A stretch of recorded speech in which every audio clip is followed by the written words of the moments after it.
மாசில்லா சுத்தமா திருப்புண்ணிய தீர்த்தத்தினால் குற்றம் நீங்கி விடகுணம் மாறேற்ற ஆட்டுக்குட்டியின் ரத்தத்தினால்.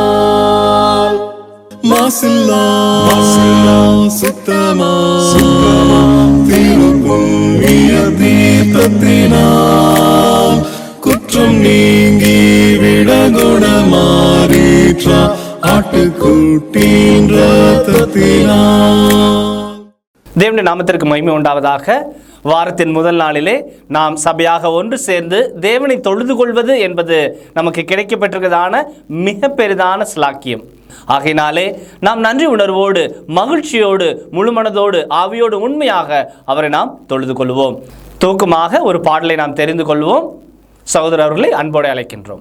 விசுவாசியே நீ பதறாதே, விசுவாசியே நீ கலங்காதே, விசுவாசத்தால் நீதிமான் இன்றும் என்றும் பிழைப்பான்.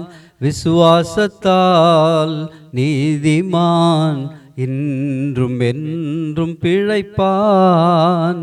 கர்த்தரின் கை குறுகவில்லை, கர்த்தரின் வாக்கு மாறிடாதே, சுத்தர்களாய் மாறிடவே சுதனருள் புரிந்தனரே. விசுவாசியே நீ கலங்காதே, விசுவாசியே நீ பதறாதே, விசுவாசத்தால் நீதிமான் இன்றும் என்றும் பிழைப்பான். விசுவாசத்தால் நீதிமான் இன்றும் என்றும் பிழைப்பான். திருசபையே கிருபை செய்வாய், திவ்ய அன்பில் பெருகிடுவாய், தலைமுறையாய் தலைமுறையாய் தழைத்திட அருள் புரிவார். விசுவாசியே நீ கலங்காதே, விசுவாசியே நீ பதறாதே, விசுவாசத்தால் நீதிமான் இன்றும் என்றும் பிழைப்பான். விசுவாசத்தால் நீதிமான் இன்றும் என்றும் பிழைப்பான். முதலாவது துதி ஜபத்தை ஏறெடுக்கும்படியாக சகோதரர் ஒருவரை அன்போடு அழைக்கின்றோம்.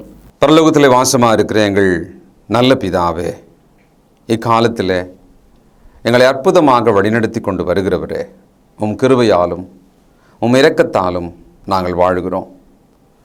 எங்களால் ஆகுமென்று யோசிக்கும் தகுதி கூட இல்லாதவர்கள், எங்களுடைய தகுதியெல்லாம் உமது குமாரனும் எங்கள் ஆண்டவருமாகிய இயேசுவில் இருக்கிறது.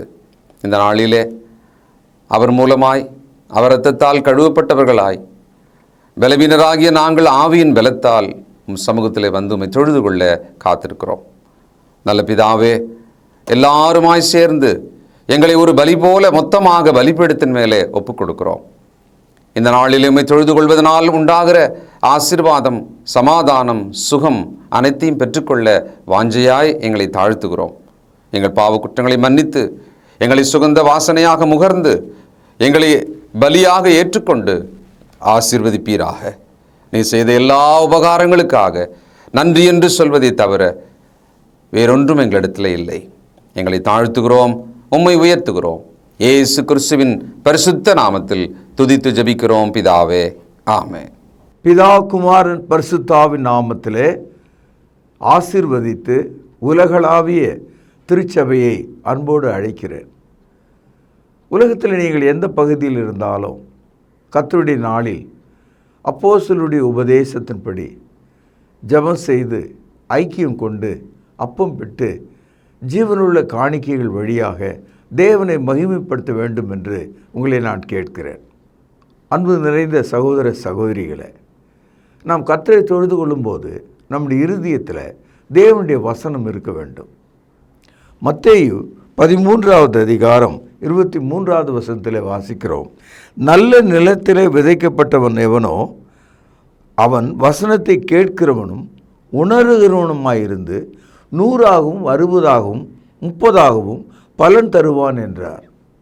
வசனத்தை கேட்டால், வசனம் நம்முடைய இருதயத்தில் வாழ்ந்தால், சிலர் 100ஆகவும் சிலர் 60ஆகவும் சிலர் 30ஆகவும் பலன் கொடுக்கிறார்கள். இந்த கணக்கு நமக்கு புரியலை.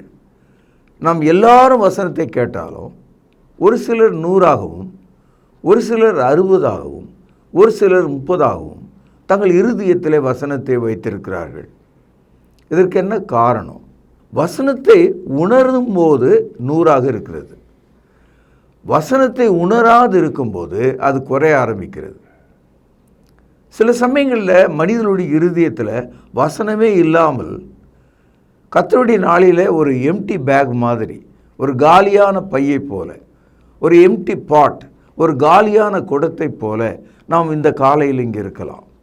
மத்தேயு 13வது அதிகாரம் 19வது வசனத்தில், ஒருவன் ராஜ்யத்தின் வசனத்தை கேட்டு உணராது இருக்கும்போது பொல்லாங்கன் வந்து அவன் இருதயத்தில் விதைக்கப்பட்டதை பறித்து கொள்கிறான், அவனே வழி அருகே விதைக்கப்பட்டவன். அதாவது விதை விதைக்கிறவன் நிலத்தில் விதைக்கணும். சில சமயங்களில் விதைகள் வழி அருகே சிதறிவிடும், சிந்திவிடும். அந்த விதைகளை பார்த்து கொண்டிருந்த பறவைகள் அதை கொத்தி எடுத்துக்கொண்டு போயிடும். இப்போது நல்ல நிலத்தில் விதைத்ததாக விவசாயி நினைத்தாலும் வழியருகே விதைக்கப்பட்ட விதைகள் முளைப்பதும் இல்லை, அது இருப்பதும் இல்லை. காரணம், பறவை அதை எடுத்துக்கொண்டு போகும். அதுபோல உணராத, தேவ வசனத்தை கவனிக்க இயலாத, அதை நம்பாத, விசுவாசம் இல்லாத இருதயத்தில் விதைக்கப்பட்ட விதை பறவை கொத்தி கொண்டு போன விதை போல நம் இருதயத்தில் விதைக்கப்பட்ட விதையை சாத்தான் எடுத்துக்கொண்டு போய்விடுவான். ரொம்ப ஆச்சரியமாக, பயமாக இந்த சத்தியம் நமக்கு தெரிகிறது. என் இருதயத்தில் விதைக்கப்பட்டதை, நான் கேட்ட வசனங்களை நான் உணராமல் போனதனால அது இல்லாமல் போய்விடுகிறது. அது இருந்த இடம் தெரியவில்லை. சாத்தான் அதை களவாடுகிறான். ஆங்கிலத்தில் the evil snatches away, பிடுங்கி செல்கிறான். சமயத்தில் சின்ன பிள்ளைகள் கையில் வடையோ முறுக்கியோ வைத்து வெளியே நிற்கும்போது காகத்துக்கு தெரியும் இது குழந்தை என்று. ஆகவே குழந்தை கவனியாத நேரத்தில் கையில் உள்ளதை பட்டென்று பிடுங்கி செல்வதை நம்ம எல்லாரும் அனுபவிச்சிருப்போம். அந்த வார்த்தை தான் அங்கே பயன்படுத்தப்பட்டிருக்கு, ஸ்நாச்சஸ். இக்காலத்தில் செயின் திருடர்கள், செயின் ஸ்நாச்சர்ஸ் என்ற வார்த்தையை நம்ம பயன்படுத்துகிறோம். அதாவது தெருக்களில் போகிற தாய்மார்கள், வாலிப பெண்கள் கவனமற்று இருக்கும்போது வேகமாக வண்டியில் வந்த அந்த திருடன் அந்த செயினை பறித்து கொண்டு ஓடி போவதை நம்ம பார்க்குறோம். அதுபோல் தேவனுடைய வசனத்தை கவனிக்காமல் இருக்கிறவர்கள், உணராது இருக்கிறவர்கள், அதை பற்றி எச்சரிக்கை அற்றவர்கள் அதை இழந்து விடுவார்கள். இன்னொரு தகவலையும் இயேசு சொல்கிறார். நல்ல நிலத்தில் விதைக்கப்பட்ட விதைகள் அந்த மனிதனால் நன்றாக உணர்ந்து ஆழமாக அதை ஏற்றுக்கொண்டிருந்தாலும் கூடுதலாக இன்னொரு துன்பத்தை சாத்தான் விளைவிப்பானான். அதாவது ஒரு மனிதன் கோதுமையை விளைவிப்பதற்காக கோதுமையை விதைச்சிருக்கார். இப்பொழுது பயிர் வளர்ந்தது. பயிர் வளர வளர கோதுமை போலவே ஒரு களையும் அது நடுவில் விளைந்து வந்தது. அப்பொழுது வேலைக்காரர்கள் எஜமான இடத்துல வந்து, ஐயா, நம்முடைய நிலத்தில் நல்ல கோதுமை தானே போட்டோம், இப்போ களைகளும் வந்திருக்கிறதே, நம்ம களைகளை விதைக்கலையே, இந்த களை எங்கிருந்து வந்தது என்று அவர்கள் கேட்டார்களாம். அதற்கு எஜமான் சொல்கிறார், பாருங்கள், மத்தேயு 13வது அதிகாரம் 25வது வசனம், மனுஷர் நித்திரை பண்ணுகையில் அவருடைய சத்துரு வந்து கோதுமைக்குள் களைகளை விதைத்துவிட்டு போனான். பயிரானது வளர்ந்து கதிர்விட்ட போது களைகளும் காணப்பட்டது.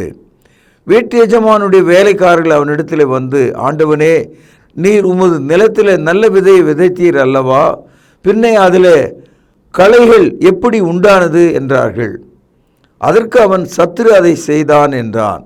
அப்பொழுது வேலைக்காரர்கள், நாங்கள் போய் அவைகளை பிடுங்கி போட உமக்கு சித்தமா என்று கேட்டார்கள். அதற்கு அவன், வேண்டாம், களைகளை பிடுங்கும்போது நீங்கள் கோதுமையோடு கூட வேரோடு பிடுங்காதபடிக்கு இரண்டையும் அறுப்பு மட்டும் வளர விடுங்கள். இது ஒரு ஆச்சரியமான உவமை. அதாவது கோதுமைக்குள்ள களைகள், இந்த களைகளை யார் விதைத்தது தெரியல. அதுபோல் தான் நம்முடைய வாழ்க்கையில் நடக்கிற சம்பவங்கள், பிரச்சனைகள், வியாதிகள், எதிரடியான காரணங்கள், நமக்கு அனுகூலம் இல்லாத பிரச்சனைகள், பகைகள், இது எங்கேருந்து வருகிறது என்று நாம் ஆராய்ந்து பார்த்தால் பதில் தெரியல. ஆனால் சத்துரு நம்மை கவனித்து கொண்டே இருக்கிறான். நம்முடைய இருதயத்தில் விதைக்கப்பட்ட நல்ல விதைகளை கெடுக்கும்படி ஒன்று பிடுங்க விரும்புகிறான், அல்லது அதில் ஒரு களைகளை விதைக்க விரும்புகிறான், நம்மை ஏமாற்ற விரும்புகிறான். என் அன்பு சகோதரனே, இந்த காலையில் உன்னுடைய இருதயத்தில் விதைக்கப்பட்ட விதைகளை நீ பாதுகாக்க வேண்டும். நல்ல விதைகளை விதைத்தாலே சிலது 100ஆகவும், சிலது 60ஆகவும், சிலது 30ஆகவும் விளைந்தது என்று சொன்னார்.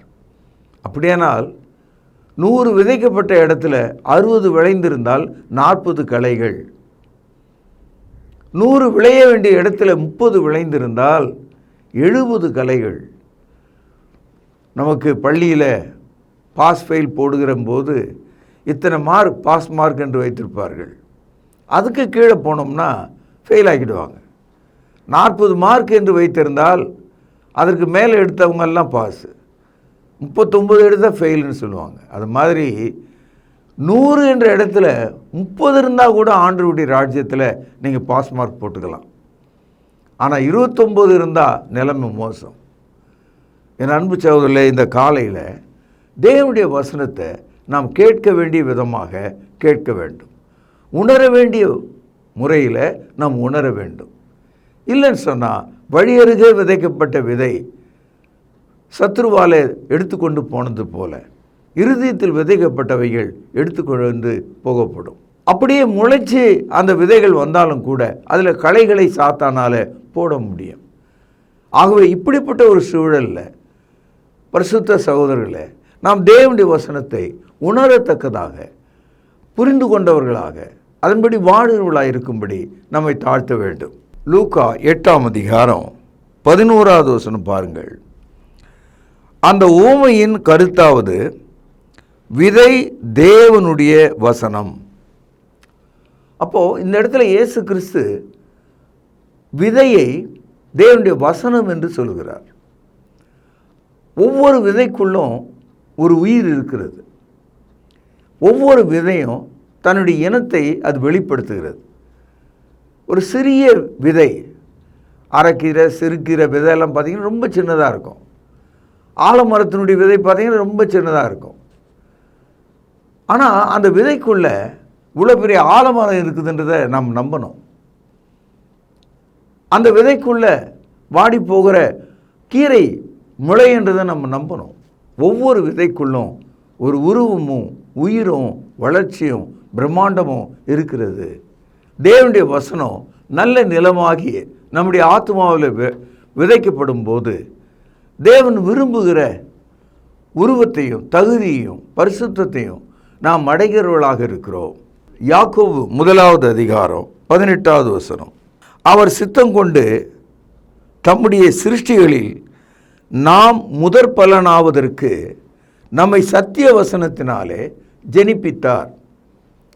இந்த ஜெனிப்பித்தல் என்ற வார்த்தையை இப்போ சமீப காலத்தில் நம்ம அதிகமாக பயன்படுத்துவதில்லை. ஜெனிப்பித்தல்னா பிறப்பித்தல் என்று பொருள். அதாவது தேவன் நம்மை பிறப்பிக்க செய்தாராம். அதனால தான் ஞானஸ்தானத்தில் மறுபடியும் நாம் பிறக்கிறோம். ஜலத்தினாலும் ஆவினாலும் நாம் பிறவாவிட்டால் தேவனுடைய ராஜ்யத்தை காண முடியாது என்று யோவான் 3ஆம் அதிகாரம் 5வது வசனத்தில் படிக்கிறோம். பாவ மன்னிப்புக்கென்று ஞானஸ்தானம் நாம் பெற்றுக்கொள்ளும் போது பரிசுத்த ஆவி நாம் பெற்றுக்கொள்கிறோம். இதை அப்போஸ்தலர் நடபடிகள் 2வது அதிகாரம் 38வது வசனத்தில் படிக்கிறோம். எப்பொழுதுமே தேவன் நம்மை அவருடைய சிருஷ்டிகளிலே முதலாவது இருக்கும்படி, முதல் கூட்டாளியாக இருக்கும்படி, முதல் கனியாக இருக்கும்படி தேவன் நம்மை உருவாக்குகிறார். Among is creation you are the first. அவருடைய சிருஷ்டிகளில் நீ முதலாவது இருக்க வேண்டும். அவருடைய சிருஷ்டிகளில் முதற் பலனாக நீங்கள் இருக்க வேண்டும். ஆகவே தேவனுடைய சித்தம் அதுதான். சகோதரர்களே, வசனத்தை கொண்டு அவர் நம்மை ஜெனிப்பிக்கிறதுனால வசனத்தை நாம் எப்படி கேட்க வேண்டும் என்ற ஒரு தகவலையும் வசனம் சொல்லுகிறது. யாக்கோபு 1 அதிகாரம் 19வது வசனம், ஆகையால் என் பிரியமான சகோதரரே கவனிங்கள், யாவரும் கேட்கிறதுக்கு தீவிரமாயும் 1, பேசுவதற்கு பொறுமையாயும் 2, கோபிக்கிறதுக்கு தாமதமாயும் 3 இருக்க கடவர்கள். வசனத்தை கேட்பதற்கு தீவிரமாக இருக்கணுமா. சமயத்தில் தாய் பசுவை கண்ட கன்றுக்குட்டி ஓடி சென்று அதன் பால் மடியில் வேகமாக முட்டி தன் வாயினால் பால் சுவைத்து சாப்பிடுவது போல கர்த்தருடைய வசனம் எப்பொழுது கேட்போம், எப்பொழுது நான் கேட்பேன், அதை உணர்வேன் என்ற ஆவல் உள்ள மனிதனுக்கு தான் அந்த வசனம் விளங்கும், புரியும், அது ருசிகரமாக இருக்கும். You must love the word of God. நீங்கள் மிக தீவிரம் காட்டணும். அநேக சமயங்களில் நம்முடைய காதுகளில் வசனங்கள் விழுந்தாலும் அது 60 அல்லது 30 என்ற அளவில் குறைந்து போய்விடும். காரணம் என்ன? நாம் கவனிக்காமல் இருக்கும்போது வழியருகே விதைக்கப்பட்டதை சத்துரு எடுத்துக்கொண்டு போனான். பயிர் விளைந்த பிறகும் சத்துரு அதில் களைகளை விதைத்து விட்டு போனான். அதுபோல் நம்முடைய இருதயங்களில் விதைக்கப்பட்ட நல்ல வார்த்தைகளை, ஜீவனை சாத்தான் எடுத்துக்கொண்டு போக முடியும். சாத்தான் எங்கும் சுற்றி தெரிகிறான். தேவனுக்கு பயப்படுகிற மனிதர்கள் எங்கே இருக்கிறார்கள் என்று அவன் தேடிக்கொண்டே இருக்கிறான். யோபனுடைய புத்தகம் பக்கம் 634 1வது அதிகாரம் 6 முதல் சில வசனங்கள். ஒரு நாள் தேவ புத்திரர் கர்த்தருடைய சன்னதியிலே வந்து நின்றபோது சாத்தானும் அவர்கள் நடுவிலே வந்து நின்றான். கர்த்தர் சாத்தானை பார்த்து, நீ எங்கே இருந்து வருகிறாய் என்று கேட்டார். சாத்தான் கர்த்தருக்கு பிரதியுத்தரமாக, பூமி எங்கும் உலாவி சுற்றி திரிந்து வருகிறேன் என்றான். கர்த்தர் சாத்தானை நோக்கி, என் தாசனாகி யோபின் மேல் கவனம் வைத்தாயா? உத்தமனும் சன்மார்க்கனும் தேவனுக்கு பயந்து பொல்லாப்புக்கு விலகுறவனுமாகிய அவனைப் போல பூமியிலே ஒருவனும் இல்லை என்றார். அன்பு சகோதரர்களே, யோபு எப்பேற்பட்ட மனிதன்! அவனை பற்றி தேவன் என்ன சொல்கிறார்? உத்தமனும் சன்மார்க்கனும் தேவனுக்கு பயந்து பொல்லாப்புக்கு விலகுகிற ஒரு மனிதன். அப்படிப்பட்ட ஒரு மனிதன் இருக்கிற இடத்தில் கூட சாத்தான் நின்று கொண்டிருக்கிறான். 1 பேதுரு 5வது அதிகாரம் 8வது வசனம், தெளிந்த புத்தி உள்ளவர்களாயிருங்கள், விழித்திருங்கள், ஏனெனில் உங்கள் எதிராளியான பிசாசானவன் கெர்ச்சிக்கிற சிங்கம் போல எவனை விழுங்கலாமோ என்று வகை தேடி சுற்றி திரிகிறான். சிங்கம் தேடிக்கொண்டிருக்கிறது, காடு முழுவதும் தேடுகிறது, தன் இரையை தேடுகிறது, மகா கர்ஜனையோடு தேடுகிறது, கோபத்தோடு தேடுகிறது. ஏன்? தேவனுடைய பிள்ளைகளை அழிக்கும்படி. ஆகவே வசனம் சொல்கிறது, தெளிந்த புத்தி உள்ளவர்களாயிருங்கள். உங்களுக்கு ஒரு எதிரி இருக்கிறான், ஆகவே விழித்திருங்கள். அவன் பூமி எங்கும் உலாவி வருகிறான், ஆகவே ஜாக்கிரதையாக இருங்கள். உங்கள் இருதயத்தில் எவ்வளவு விதை விதைக்கப்பட்டிருக்கிறது? 1 வருட கிறிஸ்தவர், 40 வருட கிறிஸ்தவர், இப்பொழுது தான் முதல் முறையாக வசனத்தை கேட்குறீங்க அப்படின்னு வைத்துக்கொள்வோம். 40 வருஷத்தில் நீங்கள் கேட்ட வசனம், 1 வருஷத்தில் கேட்ட வசனம், இன்றைக்கு கேட்ட வசனம், அதெல்லாம் உங்கள் இருதயத்தில் இருக்கிறதா? அவைகள் காணுமே, அது காணாமல் போய்விட்டதே. The more you lose the word, you are going to be more attracted to Satan. நீங்கள் எவ்வளவாக வசனத்தை மறந்து விடுகிறீர்களோ அவ்வளவாய் சாத்தானை நோக்கி இழுக்கப்படுகிறீர்கள். ஆகவே வழியருகே விதைக்கப்பட்ட விதை அது அங்கே இருந்தாலும் அது முளைச்சிருக்கும். ஆனால் வானத்தில் பறக்கிற பறவை அதை கொத்தி எடுப்பது போல உங்கள் இருதயத்தில் விதைக்கப்பட்டதை சாத்தான் பறித்து கொள்கிறான். கோதுமையானது நன்றாக விளைந்தாலும் அதில் களைகள் காணப்பட்டது. மனுஷர்கள் கோதுமையை விளைவித்து கொண்ட போது அவர்கள் நித்திரையாக இருந்தாங்களாம், தூங்கி கொண்டிருந்தாங்களாம். அப்பொழுது சத்துரு இரவிலே வந்து களைகளை அதில் போட்டு விட்டு சென்றாங்க. அதுபோல் நீங்கள் உணராது இருக்கும்போது, கவனமற்று இருக்கும்போது, பொறுப்பற்று இருக்கும்போது, உங்கள் பிரச்சனைகளிலேயே உழண்டு கொண்டிருக்கும்போது உங்கள் இருதயத்தில் உயிர்ப்பிக்கும் வசனம் இல்லாமல் சென்றுவிடும். ஆகவே வசனத்தை கேட்பதற்கு நீங்கள் தீவிரமாக இருக்க வேண்டும். நாம் அவருடைய சிருஷ்டிகளில் முதற் பலனாக இருப்பதற்கு தம்முடைய வசனத்தினாலே நம்மை அவர் பிறப்பிக்க செய்தார் என்று நாம் படித்தோமே. ஆக தேவனுடைய ராஜ்யம், தேவனுடைய பிள்ளைகள் எதனால் உருவாக்கப்படுறாங்கன்னா தேவனுடைய வசனத்தினாலே. தேவனுடைய வசனத்தினாலே அவர்கள் உயிரடையப்படுகிறார்கள், அவர்கள் ஜீவனை பெற்றுக்கொள்கிறார்கள், அவர்கள் தேவனை அறிகிறவர்களாய் மாறுகிறார்கள், அவர்கள் தேவனுக்கேற்ற பரிசுத்தவான்களாக மாறுகிறார்கள். என் அன்பு சகோதரர்களே, இந்த காலையில் நீங்கள் கேட்ட இந்த வசனத்தை நீங்கள் தீவிரமாய் புரிந்து கொள்ள வேண்டும். நீங்கள் எப்படி கேட்டாலும் நீங்கள் அஜாக்கிரதை உள்ளவர்களாக இருந்தால், பொறுப்பற்றவர்களாக இருந்தால், உணராதவர்களாக இருந்தால், கவனமற்றவர்களாக இருந்தால் அவைகள் தானாக உங்கள் இருதயத்தை விட்டு கழண்டு விடும். அது சத்ருவால் இழுத்து கொண்டு போய்விடப்படும். அது எவ்வளோ பெரிய ஆபத்தான ஒரு நிலைமையை உண்டாக்கும் என்று எண்ணி பாருங்கள். மத்தேயு 12வது அதிகாரம் 43 முதல் சில வசனங்கள்.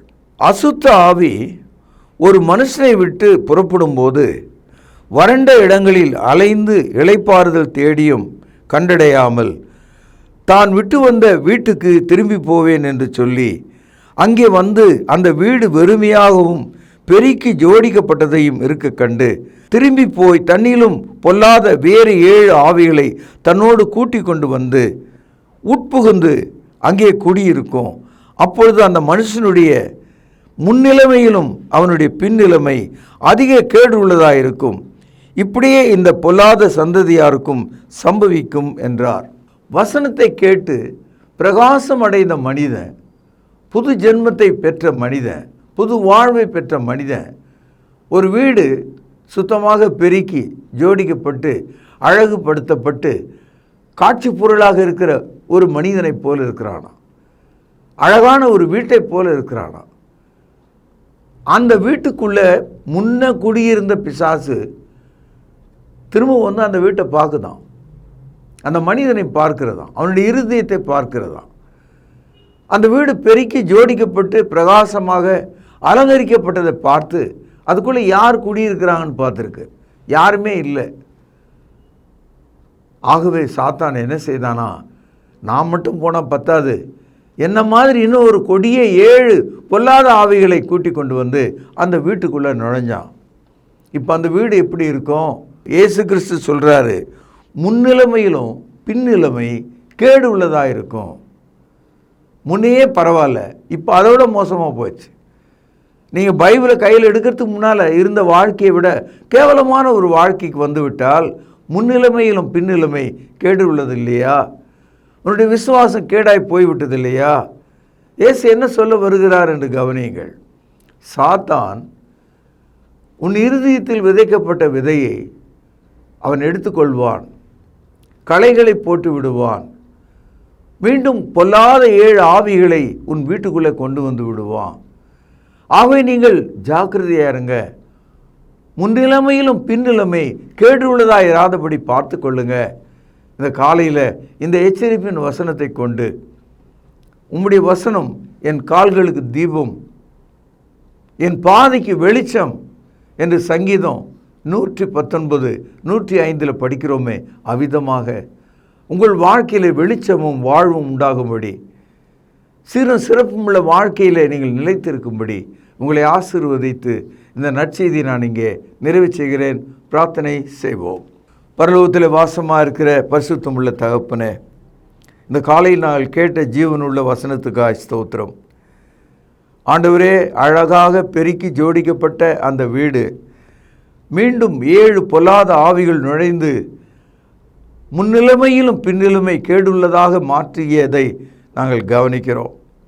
உமது வார்த்தைகளை கேட்டு உணர்ந்து அதன்படி நடக்கத்தக்கதாக அலங்கரிக்கப்பட்ட எங்கள் ஆவியிலே, எங்கள் ஆத்துமாவிலே தேவரீர் ஆவியை கொண்டு நிரப்பி எங்களை வாழ்விக்கும்படி எங்களை தாழ்த்துகிறோம். நீர் உமது சித்தம் கொண்டு எங்களை புது சிருஷ்டிகளாக உண்டாக்கினதற்காக உம்மை துதிக்கிறேன். ஒருவருக்கே கனம் மகிமை செலுத்துகிறேன். ஆண்டவர் இயேசுவின் நாமத்தில் ஜெபம் கேளும் ஜீவனுள்ள எங்கள் நல்ல பிதாவே, ஆமென். நம்முடைய கர்த்தராகிய இயேசு கிறிஸ்துவின் கிருபையும் பிதாவின் அன்பும் ஆவியானவரின் ஆசீர்வாதமும் வழிநடத்துதலும் நம் அனைவரோடும் சதா காலங்களிலும் நிலைத்திருப்பதாக, ஆமென். கிறிஸ்து இயேசு தம்முடைய சரீரத்தை நமக்காக கிழிக்கு கொடுத்து தன்னுடைய இரத்தத்தை சிந்தினார். அவருடைய பந்தியை நினைவு கூறத்தக்கதாக நாம் ஆயத்தமாவோம். வழிநடத்தும்படியாக சகோதரர்களை அன்போடு அழைக்கின்றோம். கர்த்தருடைய பந்தியிலே பங்கு கொள்ளும்படி நம்மை நாமே ஆயத்தப்படுத்துவோம். ஆண்டவர் ஆகிய இயேசு கிறிஸ்து காட்டி கொடுக்கப்பட்ட அன்று ராத்திரியிலே அப்பத்தை எடுத்து ஆசீர்வதித்து, இதை பிட்டு நீங்கள் வாங்கி புசியுங்கள், இது உங்களுக்காக பிற்கப்படுகிற என்னுடைய சரீரமாய் இருக்கிறது என்று சொல்லியிருக்கிறார். அப்பத்திற்காக நாம் ஜெபித்து இதில் பங்கு கொள்வோம். பரிசுத்தமும் இரக்கமும் தயவும் கிருபையும் நிறைந்த நல்ல ஆண்டவரே, உம்முடைய குமாரனாகிய இயேசு கிறிஸ்து சிலுவையிலே எங்களுடைய பாவங்களுக்காக தன்னுடைய இன்னுயிரை கொடுக்கும் பொழுது அவருடைய சரீரம் கிழிக்கப்பட்டது. அதற்கு ஒப்பாக இங்கு புளிப்பில்லாத அப்பம் இது வைக்கப்பட்டு இருக்கிறது. அப்பா, நீர் இந்த அப்பத்தை எங்களுக்கென்று ஆசீர்வதித்து தரும்படி விலையேற பெற்ற இயேசு கிறிஸ்துவனுடைய நல்ல நாமத்தினாலே இந்த ஜெபத்தை ஏறெடுக்கிறோம் அன்பின் பிதாவே, ஆமேன். அவர் அந்தபடியே பாத்திரத்தையும் எடுத்து, இந்த பாத்திரம் என் இரத்தத்தினால் ஆகிய புதிய உடன்படிக்கையாய் இருக்கிறது, என்னை நினைவு கூறும்படி இதை செய்யுங்கள் என்று சொல்லியிருக்கிறார். நாமும் கூட அவ்வண்ணமாகவே இதில் செய்யும்படியாக நாம் ஒன்று சேருவோம். தேவன் இந்த ரசத்தை ஆசீர்வதித்து தரும்படி நாம் ஜெபிப்போம். வானத்தையும் பூமியும் உண்டாக்கின சர்வ வல்லமையுள்ள எங்கள் நல்ல பிதாவே, என்னை நினைவு கூறும்படி இதை செய்யுங்கள் என்று சொல்லியிருக்கிறபடியே நாங்கள் செய்யும்படி வந்து நிற்கிறோம். இந்த ரசத்தை நீர் ஆசீர்வதித்து தாரும். குற்றமில்லாத மாசற்ற இதோ தகப்பனே, அந்த ரத்தம் எங்களுடைய பாவங்களுக்காக சிந்தப்பட்டது என்பதை நாங்கள் நினைத்து இதில் பங்கு கொள்ளும்படி, பயபக்தியோடு பங்கு கொள்ளும்படி எங்களை உற்சாகப்படுத்தும். எங்களை தாழ்த்துகிறோம். இந்த ரசத்தை நீர் ஆசீர்வதித்து தாரும். இயேசுவின் நல்ல நாமத்தில் இந்த ஜெபத்தை எடுக்கிறோம் அன்பின் பிதாவே, ஆமேன். இறுதியாக நாம் ஜெபித்து இந்த தொழுகையை நிறைவு செய்வோம். ஜெபிப்போம். கிருபையும் அன்பும் இரக்கமும் நிறைந்த பரம்பிதாவே, உம்மை தொழுது கொள்வது எவ்வளவு பெரிதான ஸ்லாக்கியம். அந்த ஸ்லாக்கியத்தை நீர் இந்த நாளில் எங்களுக்கு தந்தீரே, அதற்காக நன்றி தகப்பனே. நாங்கள் ஜெபித்த ஜெபங்களை நீர் அங்கீகரிக்க வேண்டுமாய் ஜெபிக்கிறோம். கிருபையின் பிதாவே, நாங்கள் கேட்ட வார்த்தைகளுக்காக நன்றி. அவைகள் எங்களுடைய இருதயத்தில் வைத்து அதன்படி எங்களுடைய வாழ்க்கை மறுரூபமாக நீர் தயவு செய்தல் வேண்டுமாய் ஜெபிக்கிறோம். பிதாவே, நீர் எங்களுக்கு இந்த வாரத்தில் ஆசீர்வாதமாக கொடுத்த வருமானத்திலிருந்து உமக்கென்று கொடுக்க நீர் எங்களுக்கு பாராட்டின தயவுக்காக நன்றி. இப்படியாக நாங்கள் கிறிஸ்துவனுடைய மரணத்தை நினைவு கூற நீர் தயவு பாராட்டினீர். எங்களுக்காக கிறிஸ்து தன்னுடைய சரீரத்தை கிழித்து இரத்தத்தை சிந்தினார். அதை நாங்கள் புசிக்கவும் பானம் பண்ணவும் நீர் தயவு பாராட்டினீர். இப்படியாக தாப்பனே, நாங்கள் ஏறெடுத்த இந்த தொழுகையை நீர் தாமே அங்கீகரிக்க வேண்டுமாகவும் ஆசீர்வதிக்க வேண்டுமாக ஜெபிக்கிறோம். தாப்பனே, சுவீனமாக இருப்பவர்களுக்கு உம்முடைய சுகத்தையும் ஆரோக்கியத்தையும் கட்டளை விடமாக ஜெபிக்கிறோம். காத்துக்கொள்ளும் வழி நடத்தியறலும் இயேசு கிறிஸ்து மூலம் அனுப்பிக்கிற நல்ல பரம்பிதாவே, ஆமென்.